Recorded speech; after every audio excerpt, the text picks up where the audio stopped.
Let's see how you do under pressure. Oh, yeah. I've been wanting this forever. I've been in the field with whatever they throw at me. Brush it off, pick myself up, moving on to the better. Okay. Hey. Yeah. Ain't no errors, baby. It's a new era. I wake up early, feeling rich like I'm Kesha. I get to the paper, boy. Extra.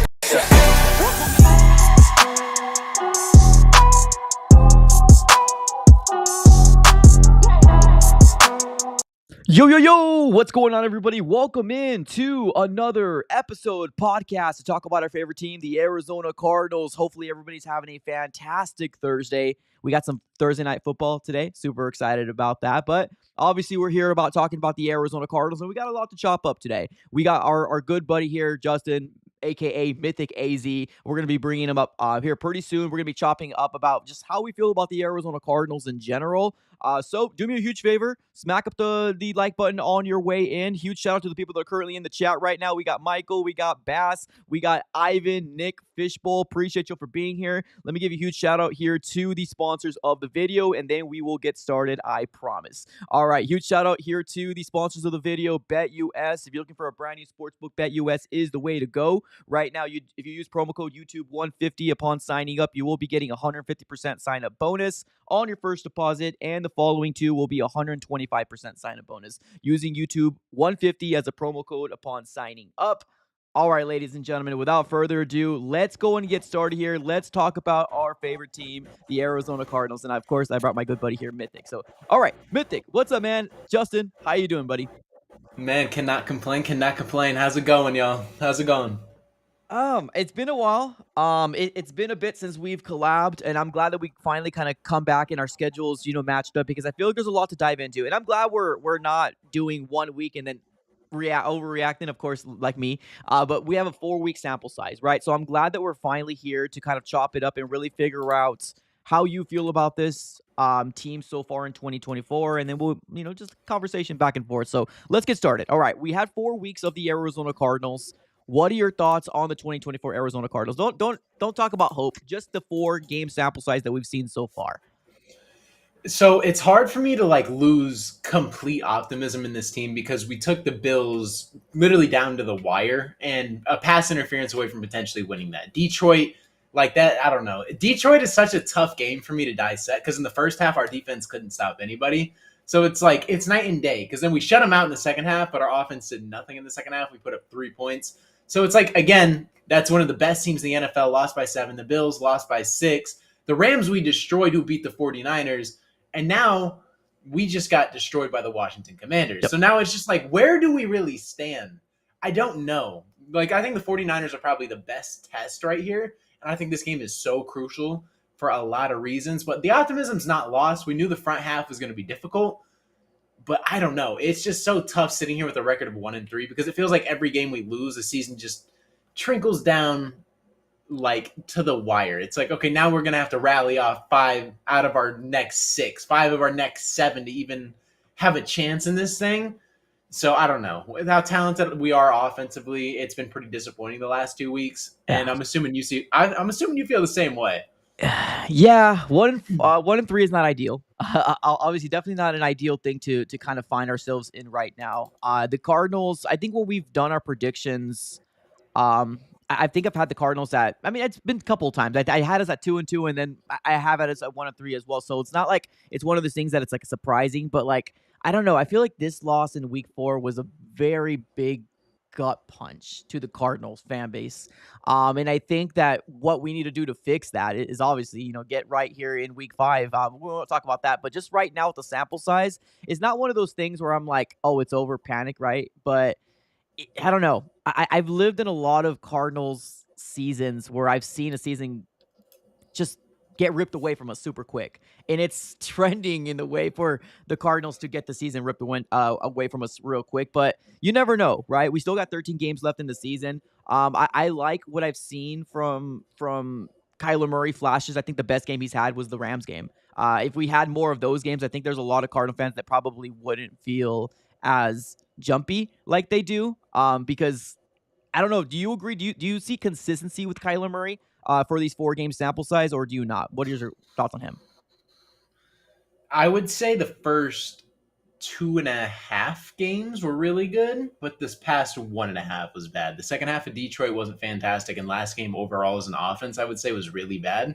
I would say Marvin Harrison and James Conner played fantastic, though. Mhm. I think the offensive line was abysmal. I think Kyler Murray played his worst game of the season in week 4. Yep. But like the first 2.5, I think Kyler Murray's played really well. A lot of people weren't giving him credit in Buffalo, which I think he played a fantastic game. Just because Marvin Harrison didn't get the ball doesn't really mean anything. I mean, we came down to the wire, should have been a PI, potentially pounded in and win the game.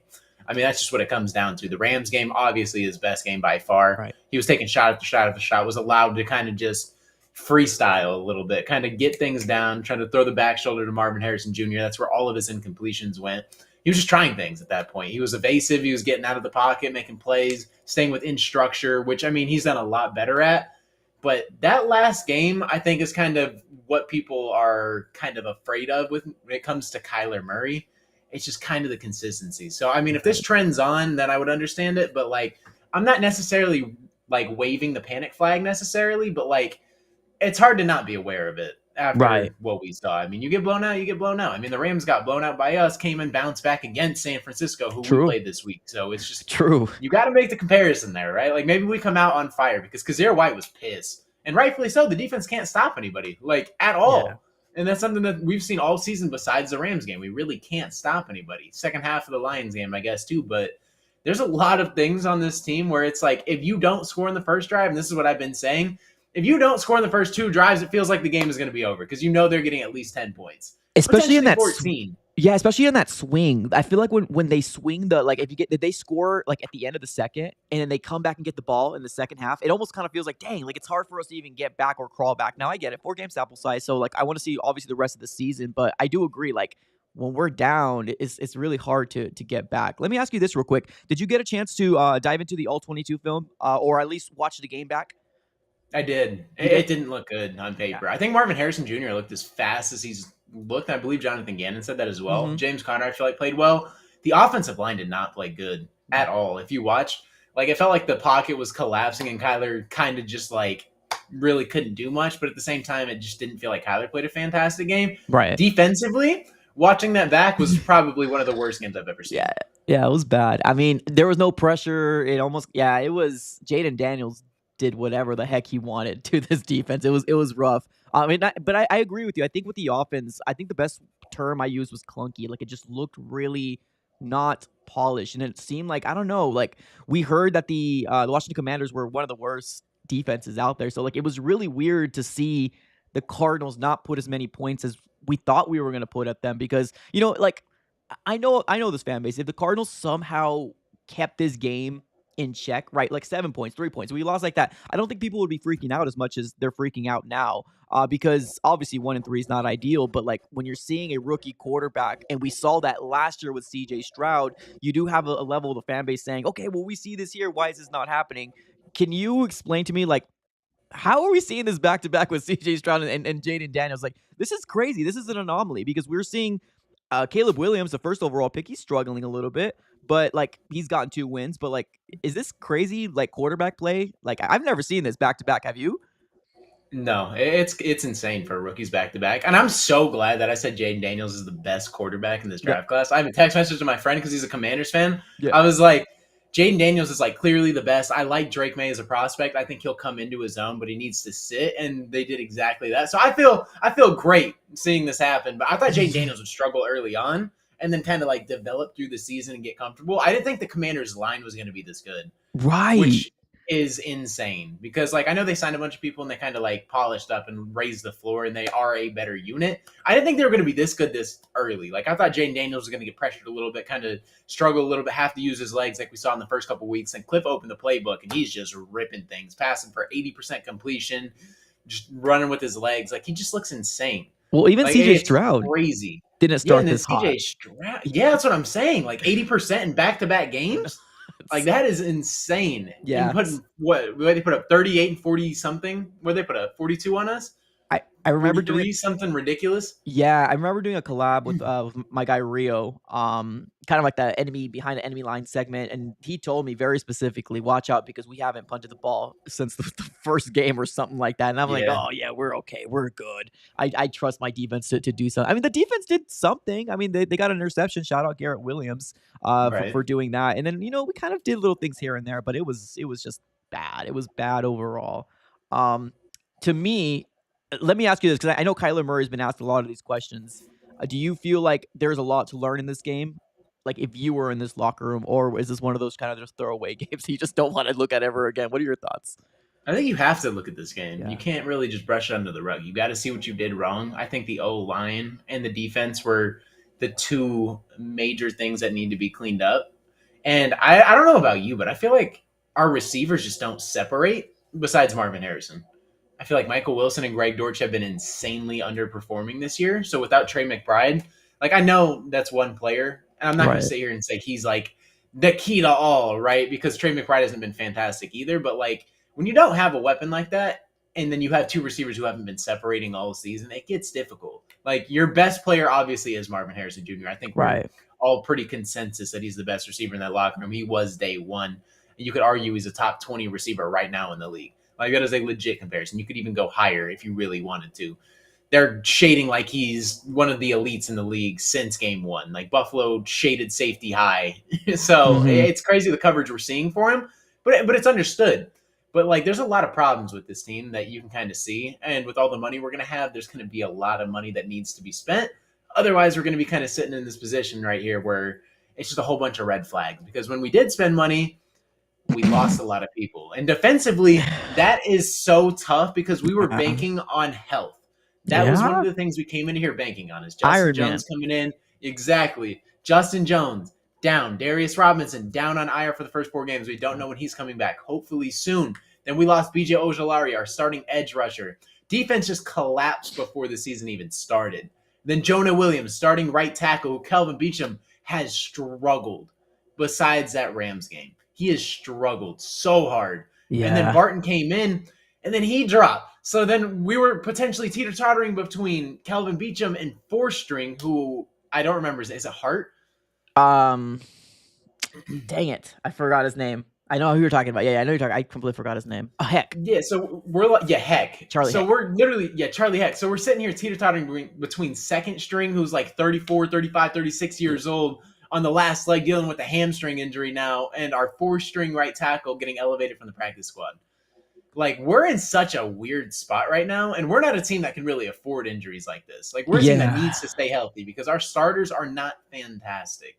So now we just lost one of our best interior line. Our rookie who was supposed to come in here and made impact in preseason like crazy would have been fantastic if he could have stepped up in the absence. But we're without him too. So we're just kind of teeter-tottering right now. And Dante Stills, I love him. So thank God he's on the team because if Dante Stills didn't exist, it'd be pretty rough. I mean, there's definitely some bright spots, right? There's definitely things. I mean, obviously, maybe not in this week 4. That was rough. I mean, I guess if you want to Oh say one yeah. bright spot, it's going to be Garrett Williams getting his Garrett interception. Williams. Yeah, but I mean, other I than would just that, say overall Garrett Williams. Garrett Williams played a heck of a game. Like the eye yeah, test pans out, like the interception aside, you could take that pick away. He played fantastic. yeah. But I mean, something that you actually mentioned, like probably about 2 or 3 minutes ago, is that the players that we did bring in, like the players that we brought in, like man, like I don't know. Like, I'm not sitting here and saying Monty isn't the guy or what's he doing or anything like that, but you got to collect some sort of receipts. You got to take these things down because the guys that we did bring in to bolster up our team, your Sean Murphy Bunting, burnt toast. I'm ready to see Max Melton in a more, higher format. I'm done with Sean Murphy. Obviously, Justin Jones hurt. Jonah Williams hurt. Bilal Nichols hasn't really made a big impact. Mac Wilson's really the only guy that I really, really like. And then Zay Jones, obviously, they said that they knew about the potential suspension and he's suspended. So our guys that we brought in, there's nobody really making a big impact other than Mac Wilson Sr. And that's not a good recipe for success for Monty Ossenfort. What are your thoughts on right now, week 4, what Monty Ossenfort has done in the offseason to translate? And you can also throw picks in there as well. Do you think it's just unfortunate circumstance that Monty's going through, or he just didn't pick the right guys? What are your thoughts? I mean, I think it is unfortunate. You can't really predict injuries. Like that's the tough part. Jonah Williams played a heck of a first couple drives or first drive against Buffalo, and he just dropped. Like he's been healthy the majority of his career. Justin Jones, same thing. That's kind of what they're banking on, is just the ability. Yeah. Sorry, I had to turn my TV off real quick. No, My you're light good. No messed worries. up. It was gonna blast, so I had to mute. But like, I mean, it's just so unfortunate because like, who expects anybody to drop? Like, that is something like unpredictable. Like Jonah Williams, I love that signing still. Like, regardless, I know the 2 defensive tackles were always iffy. It's raising the floor, but it's a lot of money. So I understand it. I thought the defense was going to be a little bit better than they were. Like, I really did. Like, top 18. But holy, like that might be one of the worst units in the entire league, because you should never be out here. Like, I have no confidence. Like, I'm looking at this defense, and if we don't score on the first like 3 drives, which is kind of crazy expectations for the offense, because if you have to punt the ball once, it's like, oh my gosh, well, here it goes, the game's over. Like, even against Detroit, they scored. It was 13-7. We didn't score. It was 4th and 1 at midfield, and we punted the ball, and I was like, why? Like, our defense hasn't been able to stop David Montgomery. And then we got lucky. We really did. We stopped him on 3rd down, sacked them. But, like, I'm not confident in stops. And then we didn't do it against Washington. We punted the ball again, and they actually scored the ball. So, like, things got bad. Like, it's really not a good look for this defense or just overall. A lot of the players that we brought in, and I do agree, you can't predict injuries. But, I mean, I did also see people bash Keim and all the people that he did, right? Especially after he left, and everybody loves to talk about the fact. So, I mean, it's not one of those things where I'm bashing Monty, but you do got to get better in picking the guys, because the equivalent of what you paid for the 2 defensive tackles, I'm not saying you should have got Christian Wilkins, but I mean, at least somebody that everybody would have been like, okay, we're a little confident, because I had to sell myself to say, oh, Bilal Nichols is a monster. I don't think he is, right? Or Justin Jones the same way. I think they're good players, they're starters, but they're not guys that are going to be moving the needle. So, like, I don't know. I get we do have a lot more money next year. I'm only assuming there's going to be a lot more spending with actual players that are coming in. But, I mean, his forte is to not build from free agency, and that's the way that should be. It should be through the draft. What are your thoughts so far on the draft, since we've already seen, 1 year of the rookies, and then we've seen, the second year players, and then the rookies? What are your thoughts overall on what Monty's done? And then I'll get to Deus' Super Chat. I feel like the draft has been, this year especially, pretty well. I mean, last year it feels like there's a lot of guys in there that could pan out. Like Garrett Williams seems to be fantastic, and he's someone I've always been high on. Garrett Williams, Marvin Harrison Jr. I want to see more Max Melton. Me too. I don't know about you, but I want to see more Max Melton. I want to see him kind of actually get elevated into other starting outside corner alongside Sean Murphy-Bunting, because our secondary hasn't been the worst, but like, he's looked pretty good. Yeah. And he's a rookie. I want to see him get in the game more. But, Me too. I think the draft, Dante Stills is a hit in the late round, in my opinion. Trey Benson, it's still way too early. Right. Like, way, way too early. I still think he's going to be pretty good. But when he comes in, it hasn't looked fantastic for him. Tip Ryman, love it. Love it. Yeah. He's looked so good. His looks so good. He was one of our best rating players. I believe he was top 3 last week, which isn't really saying much. But I'm pretty sure he was over 75 on PFF, which isn't bad, and that's not really how you should grade people. But I mean, he looked pretty decent, but like, I'm not mad. I'm not mad drafting. Now, free agency spending, obviously, I think the whole plan was to spend next year, and I've kind of been on this. Like, you have to raise the floor, and then when you raise the floor, just be competitive, kind of take the Detroit style rebound. And obviously, it's a long season, so we really don't know. Right. But we have to raise the floor. I feel like we did that, but just everyone's dropping like flies, and it doesn't really help the case, because now it's like, are people going to be incentivized to actually come here and play? Do they see a positive trending direction? I'm not sure, but we're going to have a ton of money. We have a lot of extensions, too, that are very interesting, and 2 of them are like the heart and soul of the offense and the defense, and James Conner and Budda Baker. Are we going to bring them back? I don't know. Like, that's a tough question. Like, is Budda Baker going to be a Cardinal? This is kind of something that I've been throwing up, and it's a reality you're going to have to face as a Cardinals fan. Like, I know we all love Budda, but is it going to be like a Patrick Peterson situation where we kind of regret not trading him 3 years down the line? Yeah. And we just hold on to Budda Baker instead of trading him for draft capital when we could go get a second-round pick right now. Like, are we going to regret that? I don't know, because when Pat P requested a trade, who knows what we could have got? Potentially a first-round pick, because that's when he was playing all-pro level football. Right. So, I mean, he wanted out at the time. Sometimes you just got to grant him that trade. And obviously, Buddha's not really requesting that. But if he's not in your long-term plans, you at least got to be real. You know what I mean? Like, oh, we're not going to bring him back. Might as well go get something at the trade deadline to a team who is looking to contend. Maybe like a Washington, whose secondary is terrible, and they look this good. Reunite him with Cliff. You know what I mean? Like, the connection there can make sense. I don't know. There's a lot of questions that this Cardinals team has, and we have a lot of money, but we have to spend it next offseason. I think that's always been the goal, but you're going to have to fork up the money. So Michael Bidwell, I'm praying, actually allows them to do this, because I think that has always been the plan. Okay. All right. Let me get to my super chat here from Deus. Appreciate you, man. He says, Kyler Murray is so bad. He doesn't deserve to be called K1 anymore. We are actually regressing when you look at us versus rookie QBs last year. K1 equals team killer. I do want to speak about Kyler Murray a little later on. So you don't have to go too deep into this, Mythic, if you don't want to. If you do want to address something, go ahead. If not, like I said, it's up to you. If you're not, I do have something else to talk about. I don't think he's a team killer. Okay. And then we'll talk about it in a second. Like, I'll bring that back up, but I don't think he's a team killer. Yeah. So when it comes down to this team, I think obviously when you're looking at the 4-game sample size, right? I think that you can definitely come out here and say that we have competed at 3 of the 4 games for sure. So I think we've talked about this before heading into the season, that we both can agree that obviously progress is what we would love to see, right? Progress in terms of the win column, correct? Right? 100%. So I think we could both agree that progress is 6 wins, although we don't want to see it, but we can, what's the word? Accept it, I guess. If that's what Monty and this front office is going to do. I think we both would love to see 7 to 8 wins. That would be a little bit more realistic. But let's live in a real quick what-if world. Real quick. Because I understand the plan of building, but there is some things that can kind of bite you in the ASS if it doesn't work out, because obviously this is all risk, right? There's no real way to rebuild. I know we look at the Lions and said, okay, they went from not a good team to 8 wins, and then now they're Super Bowl contending, right? After obviously last year. So since that is the trajectory of what we're trying to do, do you see this team right now? And I get it, it's still really, really young. Do you see the Cardinals winning? I'm gonna throw 7, 8 wins at you, right? And this right now where we're sitting, heading into week 5. I do. You? I kind of confidently see 7. Okay. I confidently see us getting 7. I mean, if we can't beat teams like Carolina in the back end, I think we're going to have competitive games with division still. Like Seattle, I don't know what they're going to look like, but their offense, for some reason, has just clicked, which is kind of insane to me, because that offensive line I thought was going to hinder them a lot more than it has. And for some reason, they just keep getting it done. Shout out to their offensive coordinator for scheming this. Shout out to Gino. Yeah. But I think we're going to be competitive with Seattle. I mean, San Fran, who knows? I don't know what to even think about this game. Like, I don't even want to think about it. I'm just going to let it play out, have no expectations, and whatever happens, we'll react to it when it happens. Right. But there's a couple games in the back end that we should win.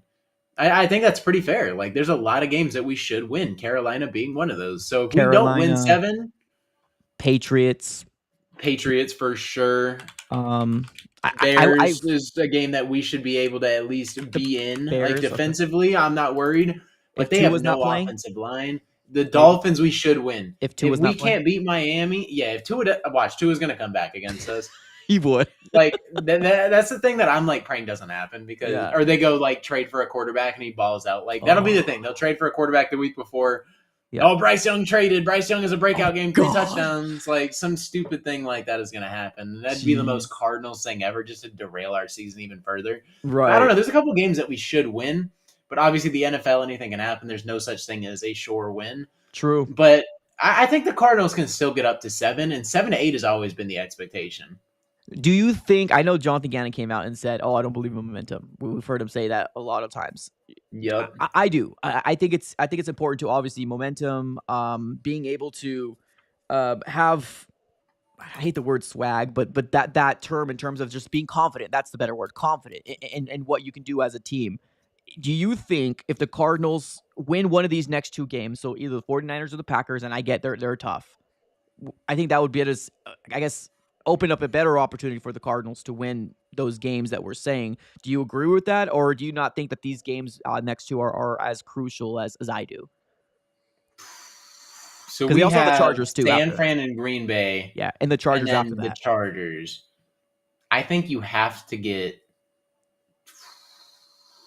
Yikes! Right. I don't know if you fall to 1-5 how that looks, because then a game against the Chargers that you should potentially win. If you go 1-7, then you might as well just wrap this thing up. That's what I'm saying. Yeah. So I don't know. I don't know how. Like, I get it maybe in the presser's eye that you can't say momentum exists. But against Buffalo, I tweeted out at halftime that if we don't get a stop here, we're going to lose the game. Simple as that. Because if Buffalo scores, we're probably going to get stopped. They're going to score again. They didn't score right after that, but they scored coming out of the half, and we lost the game. That's momentum. It is what it is. They're playing at home. The home crowd got back in the game. Yeah. You can't have a game where you're dominating time of possession. You're dominating everything. The offense is marching, literally controlling the game. If you can't get a stop and give the ball back to the offense and let them kill clock again or potentially go get 3 and just run the score up, you're probably in trouble, especially if the crowd gets back into it. You don't want the crowd to ever get back into a game. And if people say momentum doesn't exist, why does home court matter so much in the NBA? Why does home field advantage exist in the NFL? Why does that exist? Because if they get in the game and you're playing at a good level, or let's say you go down, right? Hypothetically, and you're down 15 in the NBA, you cut it to 6 in the crucial moments. There's 4 minutes left and you cut it to 6. That crowd is going to wake up. You're going to hear it and you're going to start forcing. In the NFL, same thing. You might have to call timeouts because you can't hear. You can't process the play. Like, there's a lot of things that go on. Like, momentum exists, home field advantage exists, and that was crazy to me. I'm not gonna lie hearing that, but like I do understand kind of downplaying it. Yeah. But I don't know. Jonathan Gannon kind of deflects a lot. Yeah, I'm telling you. And Drew Petzing too. Drew Petzing deflects a lot too. They're like, all we're going in a positive direction. Right? I'm like, what's the positive direction here? I mean, we scored 14 points. Like, I know there's a little bit of positive plays. Like, for example, I do think Marvin Harrison played his best game. On tape, I think that backs. He played comfortable. He played fast. There's a lot of positives with Marvin Harrison Jr. Kyler Murray, I mean, there were some flashes on tape, but then there were some bad plays as well. The pocket was collapsing as well. But, like, there's a lot of deflecting going on. Like, oh, there's no problem. The worst one, in my eyes, that I've heard from Jonathan Gannon is the pass rush unit will be fine. I like what we have. I'm like, you can't even sit here and lie that hard. Like, you should be like... Yeah. I'm telling you, I've heard a lot of clips from Jonathan Gannon. I like him still. I mean, like I said, I mean we met him too. He seems like a very cool guy. But here's the thing: like when the Cardinals are in the situation that we're in right now, and we're year 2, so like it's not that big of a deal to hear these things. Like, okay, you know, he doesn't believe it, it's whatever. But like if you keep saying that, and the Cardinals keep losing, then and at one point, all that is going to be like one ear out the other. Like something's got to change with the way he approaches things. I don't know. I feel like we should, you know, pay attention to more things that he does. But like I said, it's year 2. I don't think the expectation is obviously Super Bowl. No, expectation is not playoffs, but we just want to progress from last year. So, you know, I asked you the question of, do you think that if the Cardinals don't win San Francisco in the Green Bay, like, pretty much are the Cardinals dead in the water, right? And that's why I kind of changed the graphic here, because to me, I do, because if you're 1-3 and you're starting off at 1-5 and you got Monday Night Football with, let's call it this. I'm not sure if you saw any Chargers football, but they're not a bad team. Like, they're really not. Like, they got run the ball. Yeah, they're a good team, and of course Justin Herbert over there is a good quarterback. And here's the thing: I'm not sitting here saying Kyler Murray is not a good quarterback. I think he's actually one of the most dynamic quarterbacks. He's got the skill set. He's able to do things that 99.9% of the guys here in the NFL only dream about what he can do. The problem that we're dealing with is that when you have a franchise quarterback that's getting paid $200 million, you do expect the Cardinals to win some of the games that A, you're supposed to, and then B, that you're not supposed to, right? Especially with those one score games, like the 7 points, 6 points, right? You do expect him to do stuff like that. So I think it's a crucial stretch here. And I know Jonathan Gannon's going to downplay it. He's going to say, oh, no, the next important game is the next game. And it's true to a sense, but Kyler Murray right now, I feel like, do you agree the fan base is at a crossroads with Kyler Murray? Have you seen what I seen in terms of maybe going from 65 to 35 last year to now like maybe 45, 55 in terms of people not wanting Kyler back next year? I have. It's back on the same bandwagon. Yeah. And the thing is, like, I get it's year 6, but like, I don't know. Like, I've only seen one bad game so far. Honestly, I've only seen one bad game. And I mean, it is enough to raise the flag a little bit and kind of be like, okay, this can't happen consistently, right? But I mean, we kind of knew going into the season it was going to be tough. Like, the offense is going to have to carry the whole workload. Like, the defense wasn't going to be able to do much. I thought they were going to be a little bit better than this. I didn't think it was just going to be free touchdowns. But here we are, one of the worst defenses in the league. I think we probably have the worst pass rush. This is something that I've been saying for the longest. I remember dating back to the offseason, I said this pass rush unit is going to be terrible. I don't know what they could do, but it's terrible. And then I believe our pass rush, or no, so it's pass rush, and then our run of like something with the run stopping. Like we're ranked dead last. Yeah. So that's what doesn't have me very optimistic for the Chargers game, because they're averaging like 125 plus yards a game rushing, if I'm not Yeah. mistaken. So a team that can run the ball, especially like San Francisco, who their offensive line is like fantastic. They have like Dominic Puny, they got Trent Williams, and there's somebody else that I'm just blanking on the name, but like they have 3 offensive linemen this year who are playing fantastic football. Puny's a rookie, isn't he? I think so. And he was available fantastic for the Cardinals to potentially get, and we didn't. And I don't know. The only pick last year that I was like iffy on is Isaiah Adams, because I feel like there were a lot of offensive line. Yeah, I think there were a lot of offensive linemen who were better, but like it is what it is. I'm just gonna trust them until I see the product on the field. Let me tell you, because you did mention the fact that you've seen a beatdown, or the beat. Were you talking about this year, or were you talking about when Kyler Murray and Jonathan Gannon have been this year?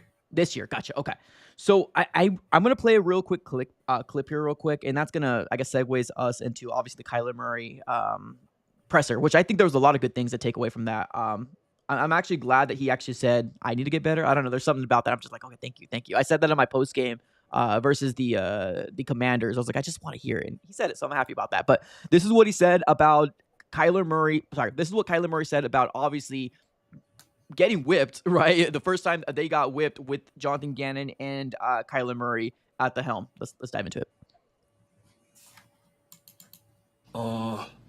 Yeah, I mean, I was just trying to hold it back. I mean, we got our ass kicked. Like that's like, you know, and that was the first time that's happened. You know, since he's been here. At least I feel like since I've been playing, now that he's been here. But that was the first time that's happened, and no, it's not a good feeling, especially at home. You know, to get beat like that. But at the same time, the message, you know, doesn't change, and his confidence doesn't waver. Our confidence doesn't waver. We have to play harder. We have to be smarter, and we got to execute better. So that's what it is. Real quick, before you jump into that, that's not true. That's not the first beatdown that the Cardinals have gotten with Jonathan Gannon and Kyler Murray. If you look back in 2024, when he came back in the last 8 games, there's 2 divisional games that the Cardinals got whipped. The 49ers was bad last year. And the Rams. The Rams. Yeah. The Rams game and the 49ers game, they got whipped. If you look at the points per quarter, a lot of points are scored, especially in that 49ers game, a lot in that fourth quarter. It was like 13-35 on the 49ers game.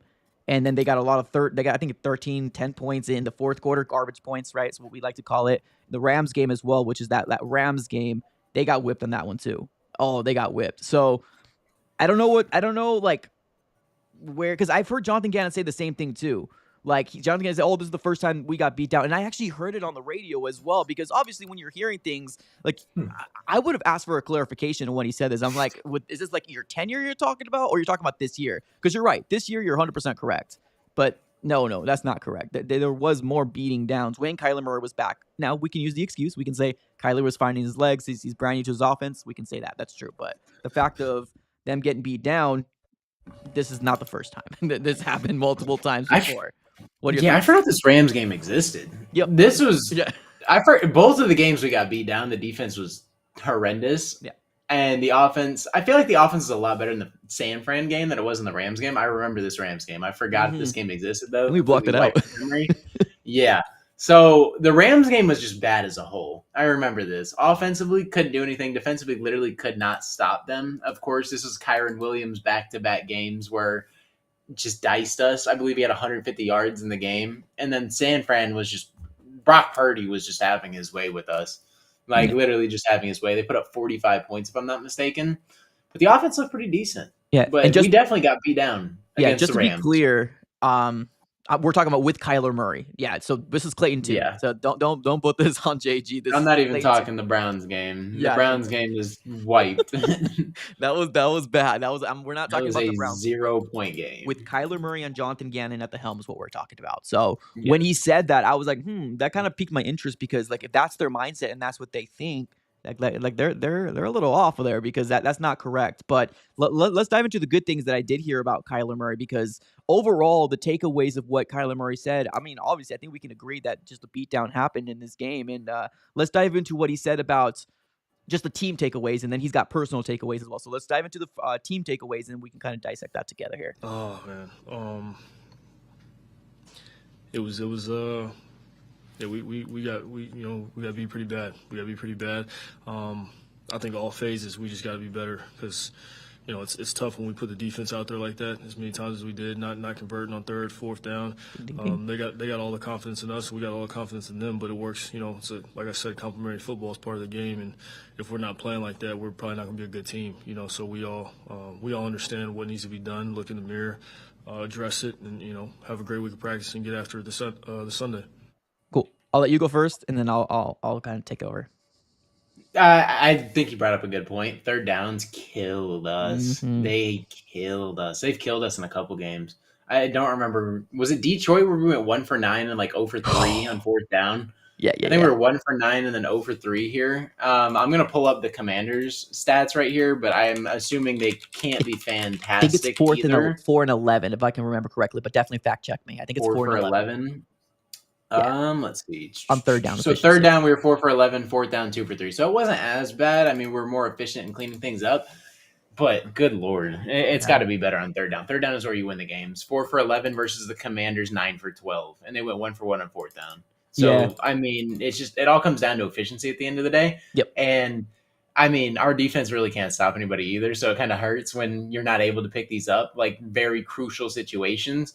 Now, having to score 42 points is tough expectations for anybody. That's fair. I'm not going to lie. So I will give a little more grace to this offense than most people are, but it's got to be better. I think Detroit, the defense gave us more than enough.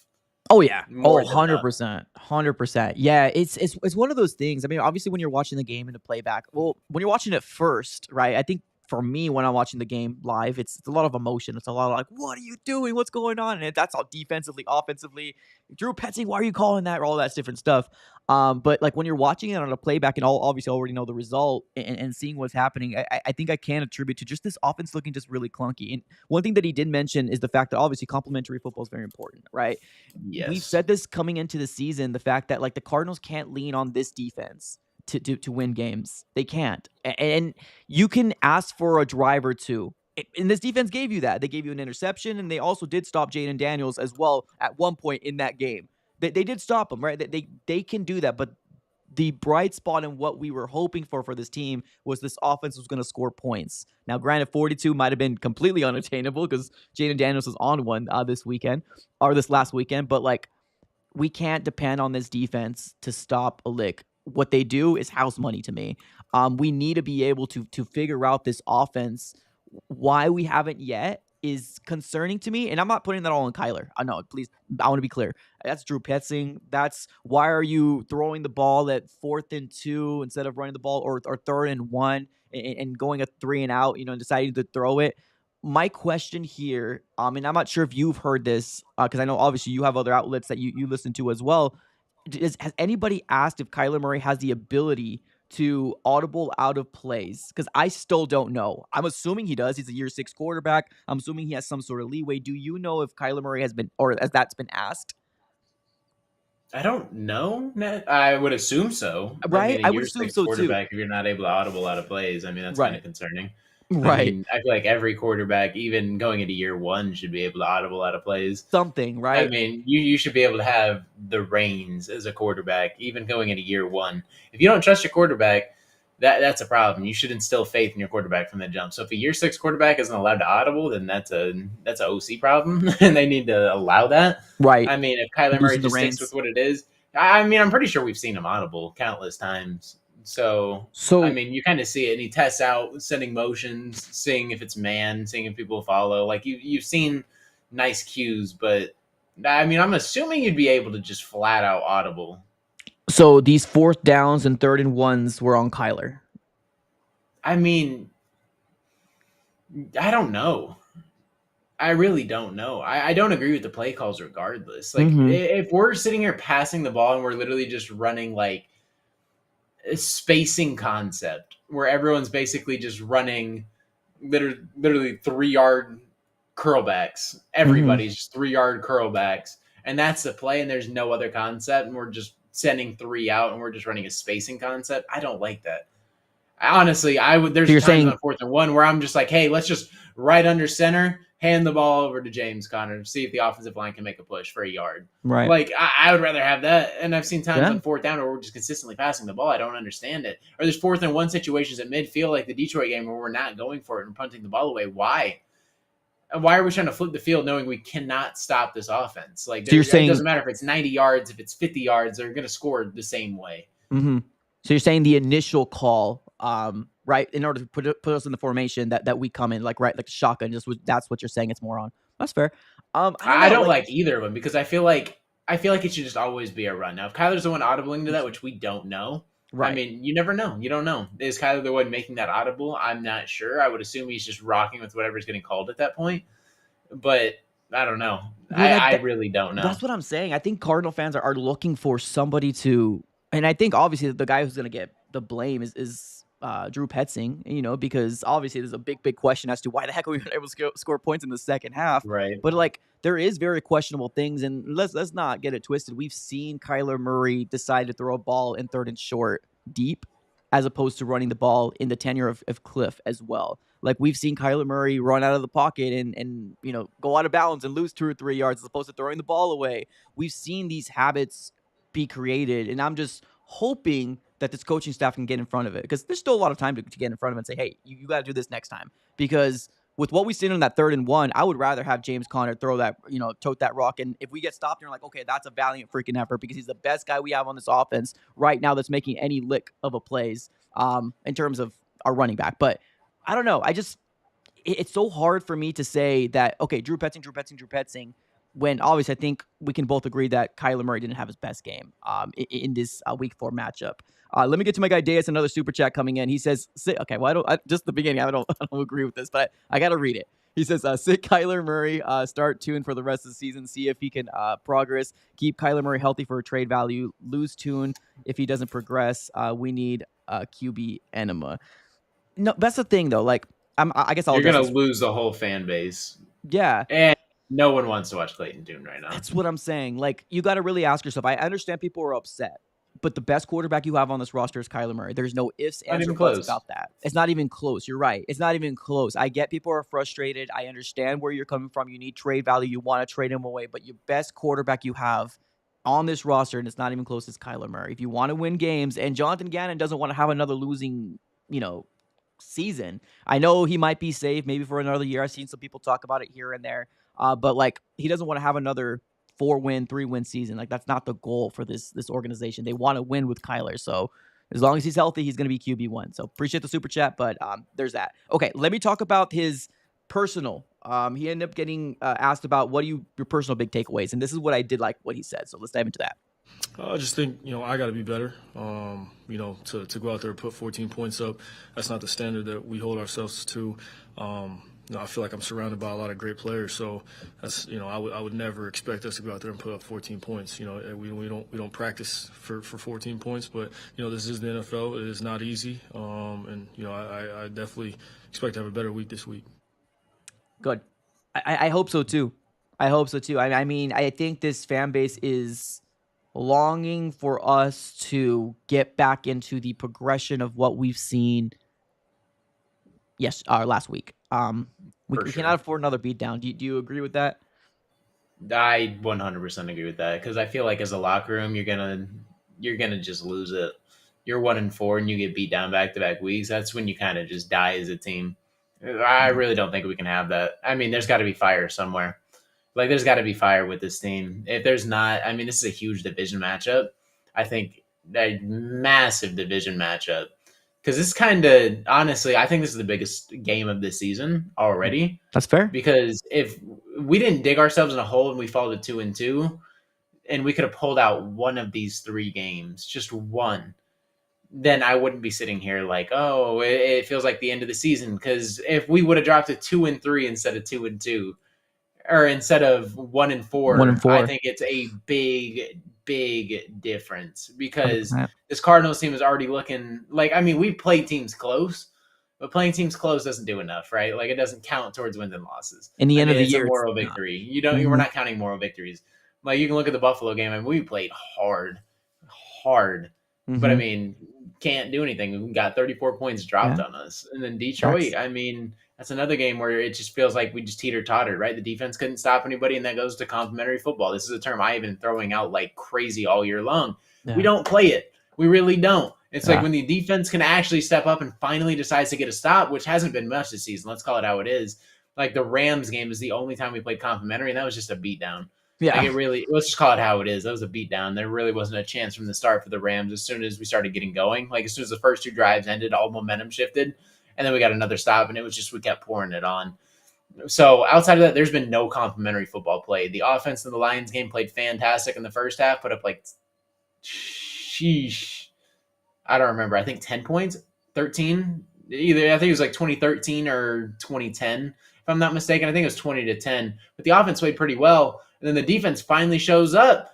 And then the offense puts up a stinker. Like if you Yeah. would have told me in that game, like, okay, we just have to match 10 points and we're going to overtime, or oh, we just need 11, 12, 13 points to win this game, I would have been like, oh, we got this. Like Yeah. the offense is going to be able to march at some point. No, just shut out. Just no complimentary football. And we were on the receiving end of the beatdown this time. We got bent over the legs, smacked around. I mean, we did it to a team. So now we just got to come out and actually Yeah. show some fight and have heart. That's You're- all it comes down to. We have, if this is a close game, honestly, I think I'll still have optimism. Even if we lose, if it's a close game and you can see progress, I think in the back end of the season, things are going to get a lot easier and it'll be fantastic. If we get blown out by 10 plus points, I think, or 10 to 13 plus points, I think we're in a bad spot. Yeah, no, I agree. And I agree with what you said. The 2-2, because if you drop these next two games, 2-4 is okay, we get it, but like it's 2-4 is better than 1-5, 1-6 potentially. So like, yeah, I mean, this is gonna be such a crucial game. And it's unfortunate that the schedule turned out this way, but at the end of the day, it's the schedule. You got to play the people that are on there, right? Nobody's complaining about this. If you're a team that's gonna win, you're gonna beat who our playoff teams at the end of the day. So I'm curious to figure out, because obviously another big storyline is this whole Marvin Harrison Jr. thing, man. Like, why haven't we been targeting him in the second half? Why are we doing so good in that first drive and then just drops? Just boop, just drops. It's really weird. There was a question asked to Kyler Murray about Marvin Harrison Jr., and I want to obviously play it here, and we'll dissect it together. So let's dive into that first. Yeah, I think there's times and place for those those moments. Obviously, I would love to throw him the ball every play. I'd love to throw Mike, Trey, everybody the ball every play, but that's not the case. But yeah, I can feel it. I feel like during that game, there was kind of a lull in the middle of it where he didn't touch the ball, and I think in order to create explosives, you have to get the ball to your best players, and they need to touch the ball. So I know that. Obviously, Drew knows that. And so we gotta be better. So real quick, I'm not sure if you've been watching a lot of these press conferences from like Drew and JG and all this different stuff. They're all kind of, I don't know. I feel like Kyler Murray's saying one thing and then the coaching staff saying the other. Obviously, the beginning, the term that he used, my job wasn't to give it to a specific player, but you know what I'm trying. I don't know the exact quote, but you know what I'm talking when he was saying that, and everybody completely twisted it and said, "Oh, that's not your job," blah blah blah blah, and then they recorrected it. Drew Petzing came to his aid. I do feel like Kyler Murray is fully aware of that. And then we hear Drew Petzing saying, "Oh yeah, I know this. I'm aware of that." Then why isn't it being translated? Like that's the question here, because you got second quarter, third quarter, where it almost kind of seems like people forget. Is it because we're so predictable and every first down is going to be a run? And if it's not a big gash by James Conner, we're kind of in shock mode. Okay, well, let's see if this works. And that's an incomplete. So we're finding ourselves in third and long and we can't convert third downs to save our lives. Maybe, right? Because I do agree that third down efficiency is obviously very important. And I think they called it money downs, money plays, whatever they called it. Because you're right. You got to be able to convert those to get more plays on there. But it's still so shocking to me that we know that we used up a fourth overall pick, one of the best wide receivers, and he's producing. He is. I don't know where the fan base, there's some portion that says, "Oh, we should have gone this way. We should have." No, Marvin Harrison Jr. was the pick, and he's producing very, very well. Good 100%. wide receiver. He's probably going to be a great wide receiver for the Cardinals for years to come. But anyways, I digress. So my question is, what do you think is going on? Like, do you just think it's just these third downs that are getting in the way from this Cardinals to put more plays up on the board, or are we literally just like forgetting about Marvin? Do you think Kyler's getting flustered? What do you think, in your opinion, kind of looking at the film, looking at these games, what do you think is the problem? Or you think it's the OC, Drew Petzing, not calling a good game? What are your thoughts? Do you like how the game flows? Um, This is something I've noticed, and I've seen that. I don't like how the game flows. It feels Yeah. like Drew Petzing comes into this Yeah. with a pre-planned first drive. It works. After that, it's a freestyle. Yep. Right. Yep, After yep. that, it's like, okay, now we got to figure things out on the fly. Like, okay, this is going to be schemed in. We watched enough film. We broke it down. This first drive should work. The first drive has looked fantastic in almost every single game, if I'm not mistaken. I don't know what it is, but I don't know if we've been stopped on the first drive of the game at all. I think scored we've all at least scored times. on every single first drive. It might even be a touchdown. So the first drive looks fantastic, and that's normally pre-planned. Teams come into here like, okay, these are our best plays for the first drive. We're going to run it. And after that, it goes downhill. Like, who else can you really blame on that? Because our receivers don't really separate. I believe we're one of the worst teams in terms of wide receiver separation, and Marvin Harrison has looked fantastic as the season progresses. There were a lot of week one jitters. That week one was really bad for Marv. But outside of that, I mean, people are – I think it's so crazy that people are already waving the flag on that. Like, what are we talking about? Marvin Harrison is, like, tied for first in touchdowns with 4. He has 200-plus yards, if I'm not mistaken, almost 250. Like, what are we talking about here? Yeah. And he's a couple plays away from 5-6 touchdowns. He comes down with a back shoulder fade. That's 5 touchdowns. He leads the league as a rookie. Like, let's just call it how it is. He's looked fantastic. But, like, I'm not liking what I'm seeing on film and backing it up just schematically, and I don't like what I'm seeing with the flow of the game normally. Right. Play calling, don't like it. It doesn't just come down to third downs. That is a factor because those are the downs you win the game. Like, that's how you extend drive, extend time of possession. That's how you win games. Let's call it how it is. If it's 3rd and 1, you can't convert. 3rd and 4, you can't convert. You're probably not going to win the game. If you're going 4 for 11, 3 for 11, 1 for 9, you're just not going to win. That's just how it is. But, like, I just don't like what I'm seeing. Like, the eye test backs the film test in my eyes. What I see with my eyes the first time typically translates Usually. in film. So, like, Garrett Williams, I thought played fantastic. Last game, pick a side, and I was like, oh, he looks good. And it comes out he's the best ranked player with the interception. Mac Wilson against the Bills looked so good. So good. And then the eye test backed that up with what you see afterwards. Like, he was, like, the only person who shined. And then offensively, the line looked horrible. It just looked like Kyler wasn't comfortable. He was very hesitant. Drew Petzing looked like he was calling a very conservative game. I hated the play calls. Just bad situational awareness by Petzing. And just like, why are we running the ball on 3rd and 1? Or why is Amari DeMarcado in down 2 scores? Like, what are we doing here? Why is James Conner not getting the ball in 4th and 1 right here? Why are we passing it, running a spacing concept? I don't like a lot of things that are going on. And that has to be cleaned up. But, like, it just feels like we have first drive symptom, right? It's pre-planned. That's our best drive of the game. And after that, when Drew Petzing has to call a game, it just doesn't look good. And this is a guy who we're told is one of the most, I don't remember the word, creative. One of the most creative offensive minds in the game of football. Genius. I think the word and I'm not seeing that. I'm not seeing the most creative mind in football. Like, I'm really not. You have so many weapons on this team. They're not getting utilized. And I know there's not separation, but you got to be able to get these people put in better positions. I don't feel like we're really playing to our strength right now. And I feel like we abandoned the run when we shouldn't. Like, James Conner gashed the Commanders, and it doesn't feel like he had enough carries. He had like 16. He should have 20 plus. He really should. He should have 20 plus. And I know the game kind of slipped away, and that's probably what it was. The game slips away, you got to abandon the run. But I mean, if you run the ball in crucial downs and good situations early on in the game, you're probably not in that situation. Now, if James Conner gets stopped on 4th and 1, I'm honestly living with that. I'm living with that. Agree. It's like if you hand the ball off to Derrick Henry, agree. I mean, you get stopped on 4th and 1, oh well, right? They probably know it's going to come, and I know it's predictable, but stop it. Yeah. You know it's coming, stop it. Well, and if they do, oh well. Here's the thing, too. Like, we are looking very predictable on those first downs. It almost kind of felt like it's run. Always seems like it was a run from James Conner or whatever running back was back there. It definitely felt like that for sure. I do need to be very clear that I do think that there is some sort of blame to our offensive coordinator as well. But I think that the share goes amongst everybody in this offense because they are supposed to be the bright spot in this 2024 team because, you know, Kyler Murray is coming back. And, you know, a lot of people want to relive that. What is it, 2021, right? When we were like undefeated for a little bit. A lot of people want to relive that. And I know he still can do it. And I know he can do well. It's just, obviously when the losses continue to stack up, right now we're 1-3. We don't know what's gonna happen these next 2 weeks, but like, I don't know. I could see this team continue to try to be very, very positive, but I don't know, man. Culture is winning. That's winning. Right? You can talk about moral victories as much as you possibly can, but I don't know. I fear that with this approach that we're taking with Monty, which I agree. A lot of people are like, "Oh, okay, studs." We brought it down to the studs, but honestly, I still do say on top of my soapbox that that was the Cardinals' decision to do that because Isaiah Simmons, which got traded away for a 7th-round pick. I mean, he's doing decent. I'm not saying he's bad, but he's not obviously not a great player, but he's also not a bad player as well. So like he got burned by the Cardinals, and I get why we convinced ourselves that he got traded away.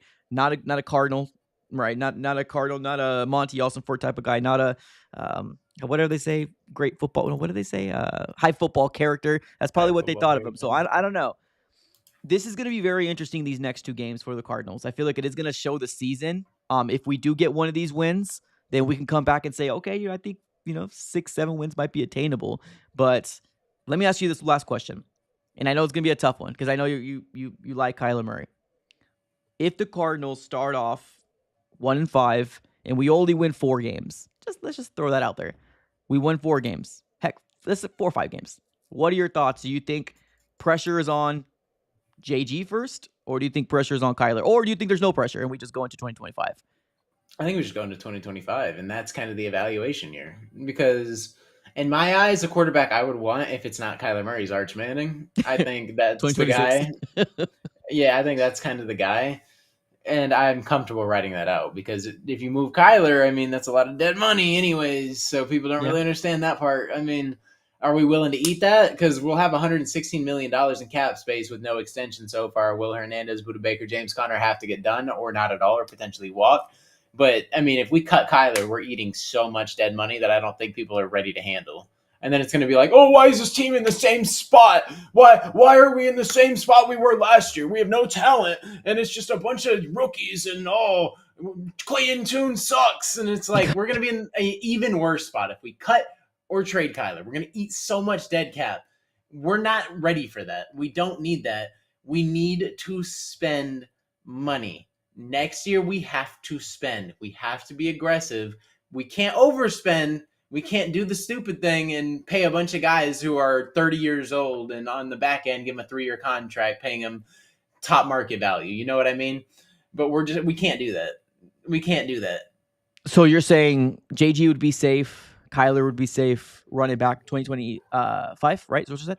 I think you have to. Unless a team trades you a haul, and even then, you got to evaluate that. You know what I'm saying? You have to evaluate it. Well, because that's the thing. I mean, everything goes into evaluation. If we finish with 4 wins, I think it's consensus that you're going to have to. Right. I just don't think it's the right move. So unless the team is willing to eat all of his money, give us all the assets that we need. Because what would you be willing to trade Kyler for? Let's call it how it is. I don't even know what he would go for. Honestly, I don't think as much people think. Obviously, because that contract is not. That's what I'm saying. It does nothing for us. It hurts us more than it helps us.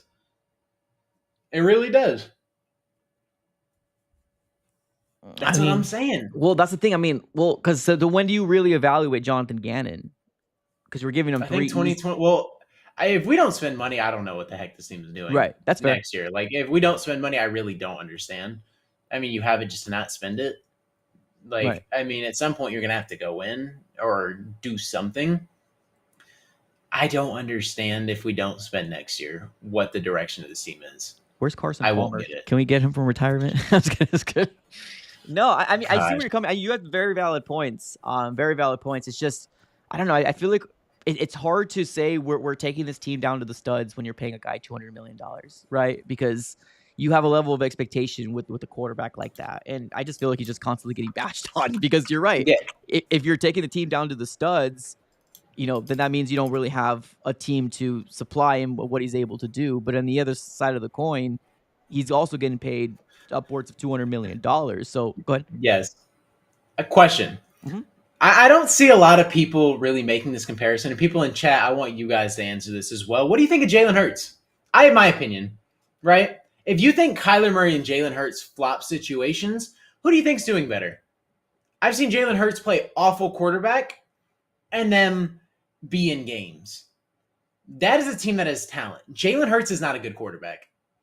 I'm going to sit here and say it. Jalen Hurts is not a good quarterback. He's not. Take running aside, Jalen Hurts is not a good quarterback. He turns the ball over too much. Not good.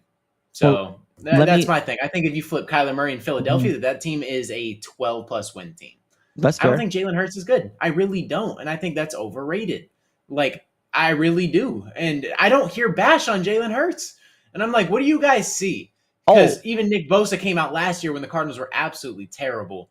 And he's like, yeah, Kyler Murray's a good quarterback. He's a great quarterback. You got to play him way different. Because Jalen Hurts can't throw the ball. That's what Nick Bosa said.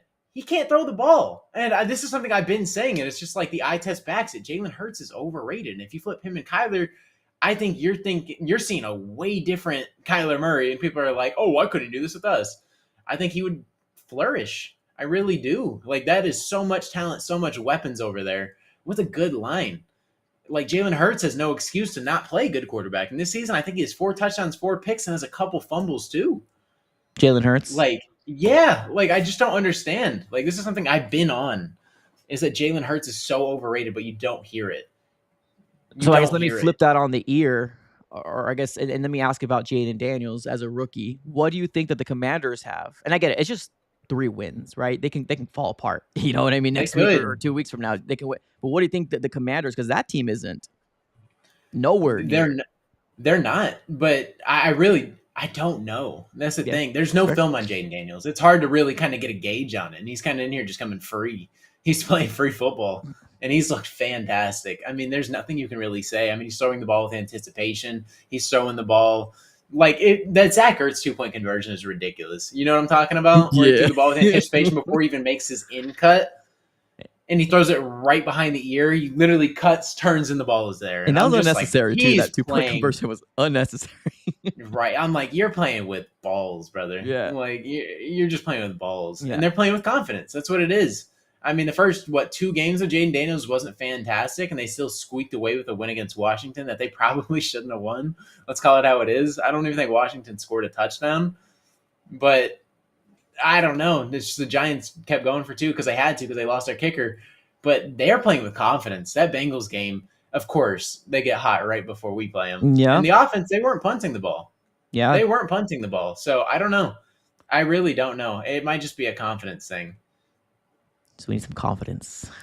I really don't think there's No, I mean, you're right. I don't think anybody really knows. I think at the end of the day, I don't think anybody. It's one of those things that you just don't know. I mean, I think that it's just so weird to me. Like, why are we treating because this front office needs to know, right? That like literally every game that goes by, your franchise quarterback reputation is being diminished every single time. That every loss and every hit that you take is a fear of potentially getting hurt because we don't have a roster around him, right? So for the people out there that are saying, oh, well, Kyler Murray doesn't have this, I mean, the front office is doing it. Like they're the ones doing this. Like they're the ones doing this. They're set this up. They set this up for Kyler Murray. So like, it's just so fascinating. It's so fascinating to see how they're treating this season because I get last year he was hurt, but he's fully healthy this year. And then we gave him the defense that we did. So I don't know. All right, ladies and gentlemen, I think there's a lot of good things to obviously dive into. 3 to 4 games, we were competitive. 4th game, we want to get rid of that taste out of our mouth. Let's see what happens in week 5, and then week 6, and then week 7, and hopefully we'll have a different conversation next time we meet up. So, all right, ladies and gentlemen, let's close up shop. Appreciate y'all for tuning in as always. Thank you, as always.